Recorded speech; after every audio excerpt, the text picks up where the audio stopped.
Ang programang ito ay rated SPG. Striktong patnubay at gabay ng magulang ang kailangan. Maaaring may masiselang tema, lengguwahe, karahasan, sexual, horror o droga na hindi angkop sa mga bata. Masayang-masaya si Dr. Carlos Benitez dahil napasa kanya na itong si Lynette. Dito na nga kahit nang gulo si Moira ay talagang nanghingi ng tawad itong si Dr. RJ Tanyag sa kay Lynette at saka kay Carlos dahil hindi niya inaakala na gagawa na naman ng kababalaghan ang kanyang asawa. Dito na nga talagang sinabi ni Lynette na wag na lang kasuhan si Moira na kung saan ipagpapatuloy na lang ang kanilang kasiyahan. At umagri naman itong si Dr. Carlos Benitez para ikakasaya na lang ni Lynette. Dito na ipinagpaalam ni Dr. RJ itong si Lynette para makausap niya ito. May epal naman na isa na si Michael na kung saan talagang hinanap na daw itong si Lynette kung saan sinabi dito sa kanya ni RJ na ipinagpaalam niya si Lynette dito kay Dr. Carlos Benitez. Kaya wag siyang mag-alala dahil hindi niya sasaktan itong si Lynette. Para wala na ng gulo ay sinabi na lang ni Dr. RJ Tanyag kay Lynette na bumalik na siya kay Carlos. Dito na pumunta si Lynette at umalis na laang at pati na din si Michael ay umalis na din. Dito na nagkausap ang mag-ama na si Annalyn at saka si Dr. RJ Tanyag kung saan talagang emosyonal ang dalawa.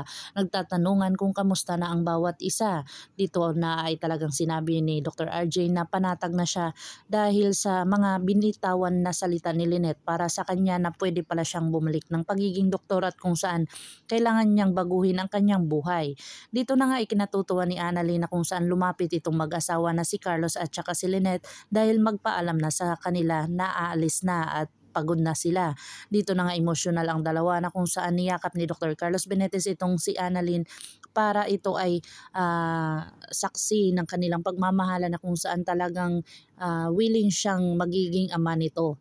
Na kung saan ikinasaya naman ni Dr. RJ Tanyag na nakita niya si Annalyn at saka si Dr. Carlos Benitez.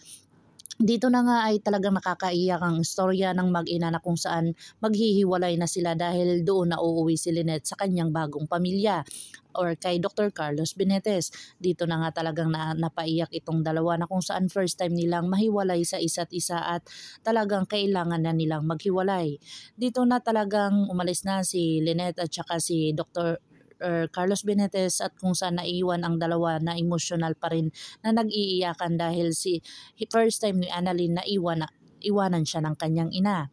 Dito na nga talagang sinabi ni Dr. Carlos Benitez na talagang ayaw niyang marinig ang pangalan ni Dr. RJ doon sa kanilang pamamahay. At pinangako naman ito ni Lynette na kung saan talagang may agreement na sila ni Dr. Carlos Benitez pero hindi inaasahan talagang nakita ni Lynette ang isang chocolate na kung saan naalala niya itong si Dr. RJ Tanyag. Dito na talaga nagulat itong si Dr. Carlos na nabanggit ni Lynette ang pangalang RJ na tinatanong siya kung gusto niya ba ng chocolate? At ang sagot ni Lynette ay oo RJ na kung saan ito o kaya ang dahilan ng ikakagalit ni Dr. Carlos Benitez sa kanya o dito na kaya lalabas ang tunay na ugali ni Dr. Benitez sa kanya. Abangan natin ang mga susunod pa na episode na ito ang Abot Kamay na Pangarap.